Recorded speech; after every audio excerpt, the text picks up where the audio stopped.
Hey guys, in the video, my voice sounds like I'm out of breath or something like that, and that's because I recorded in the closet, cause that kind of sounds better, in my opinion. So that's why I will sound out of breath or will copy things because I would get I need a little bit of air. I'm fine though, but yeah, just letting you know before I start the video. So, should you mod your Switch? An age-old question since. Well, I don't know, man. The Discord is still active. So recently, I modded my Switch. And here are some pros and cons about modding your Switch. The homebrew menu. One of my favorite things to exist right now. Next to Lego Batman 2 for the DS. The homebrew menu is one of, if not, the most famous custom firmware tools.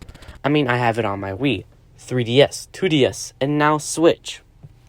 Also, if you want to run any software on the homebrew menu, instead of just when opening a game, hold R until you see the menu.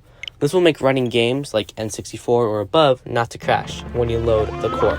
Speaking of it, emulation. Something where I say that you should only do if you own the game legally. But anyways, I like to use RetroArch like most people. It has a lot of cores referring to the actual emulator. There's a lot of ways to run GameCube. Well, there is a way, not a lot, to run GameCube games and Wii games, but I don't recommend it. It might just be me, but I can't control the games with Bluetooth, only with the Joy-Cons that are attached. Also, if you already have a Wii like me, there's no point in trying to play Wii and GameCube games. Now, let's talk about custom themes. Something I learned that most people only mod their Switch for custom themes.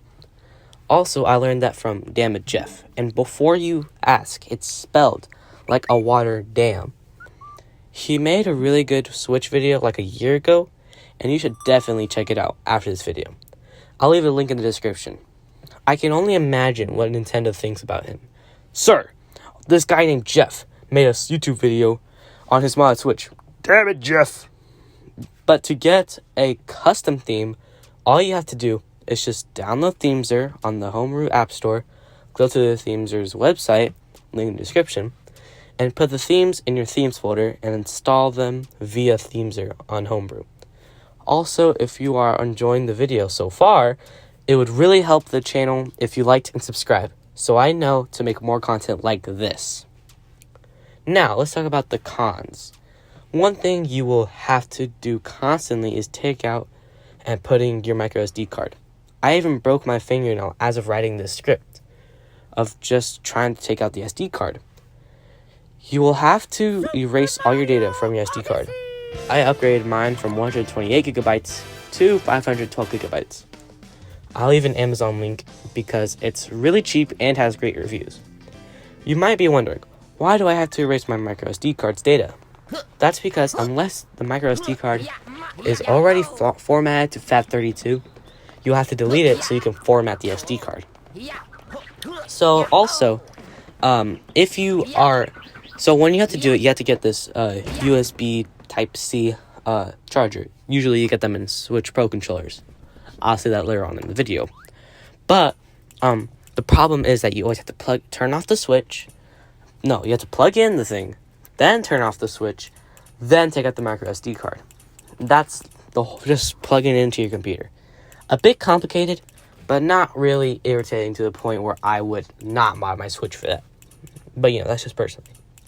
That's all really just the complaints I have right now, though. But I might get to some more later on in the video. You have questions, and I have answers. So let's get started. Is it worth it? Worth it? Kinda. Because it's a bit complicated. Not entirely, just a little bit. I would recommend at least having experience with modding stuff before you mod this. For example, like modding a 3DS. Currently, Nintendo also. Sorry, I had to cut it was way faster, man. But currently, Nintendo made a video an update that makes modding your Switch, modding your 3DS. I'm sorry, guys. I'm trying to do something real quick. Impossible. But with the Homebrew 3DS strategy guide, Homebrew thing, you will be asked to update you'll be asked for your Switch version. Link in the description. And it will tell you whether or not you can mod your 3DS. what size of gigabytes should I get for my Switch? There are two answers in which I will say both.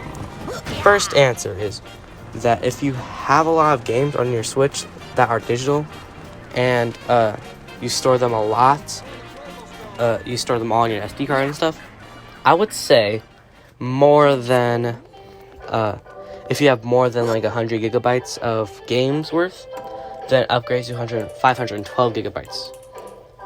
In the link down below, I'll like put the 512 gigabyte I got. It was like $20 at least, I think.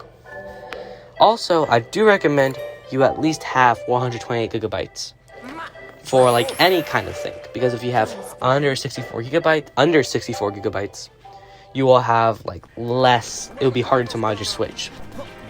My second answer is that if you have most of your games physical and you are a collector, I guess, still just get a 128 gigabyte SD card, because like I said previously, it's hard to mod your Switch with a micro SD card less than or 64 gigabytes worth of it.